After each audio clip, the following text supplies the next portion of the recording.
तहसील कार्यालगत सार्वजनिक बांधकाम खात्याची इमारत बनली खंडर। उरण तहसील कार्यालय आणि उरण पोलीस ठाण्यालगत असलेली इमारत खंडर बनली आहे।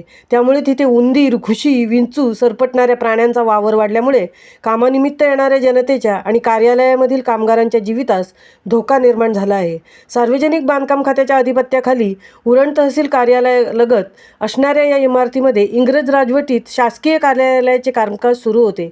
मात्र त्यानंतर तेथील अनेक वर्षापासून कार्यालयाचे कामकाज बंद असल्यामुळे इमारत मोडकळीस येऊन बंद स्थितीत आहे। इमारतीचे दरवाजे, खिडक्या नाहीशा झाल्या आहेत। आजूबाजूला घाणीचे साम्राज्य वाढले आहे।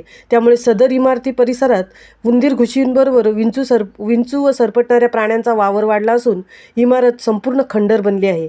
दिवसागणिक हजारो नागरिकांचा वावर या दोन्ही कार्यालयामध्ये होत आहे। येणारा नागरिक पार्किंगसाठी येथे वाहने उभी करीत आहे। त्या वाहनांमध्ये विंचू, साप घुसण्याची शक्यता नाकारता येणार नाही। तसेच या कार्यालयामधील कर्मचारी काम करीत असताना कामामध्ये मग्न असतात।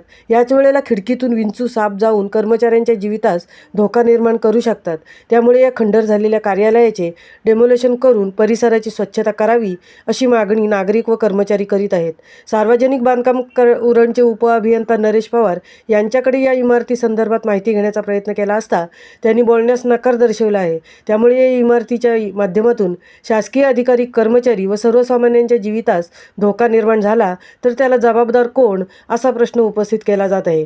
हे कार्यालय येथे अनेक वर्षापासून बंद आहे। इमारत पूर्णपणे मोडकळीस आली आहे। आजूबाजूला स्वच्छता नसल्याने घाणीचे साम्राज्य निर्माण झाले आहे। उंदीर, घुशीबरोबर विंचू, सापांचा वावर वाढला आहे।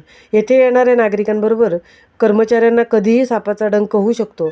यामुळे सदर इमारतीचे बांधकाम पाडून परिसराची स्वच्छता करावी, तसेच शासकीय कार्यालयासाठी जागा उपलब्ध करून देण्यात यावी अशी मागणी सार्वजनिक बांधकाम विभाग उरणकडे केली आहे।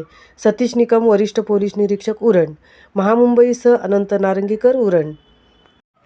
काय चाललंय? एक खाय हो. हा?